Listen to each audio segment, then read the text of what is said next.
Traditionally, after the Lord's Supper comes the stripping of the communion table. During this time, the congregation would sing or read aloud Psalm 22, ending on verse 18, which reads, "They divide my clothes among them and cast lots for my garment." While they were singing or reading, some people would wash the communion table with water, while others would go about the sanctuary, taking away all signs of life and color. Flowers, candles, lamps, paintings, they would all be taken away until the sanctuary would be bare.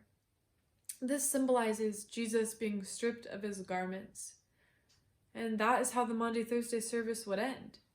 For our purposes, I have part of Psalm 22 on the worship guide, which is then followed by a passage in Luke, in which Jesus is praying on the Mount of Olives and asking his disciples to stay awake with him.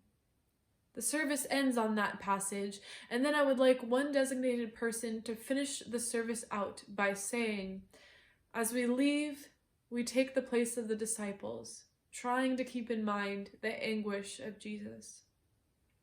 Perhaps it could be whoever reads the Luke passage that we end on.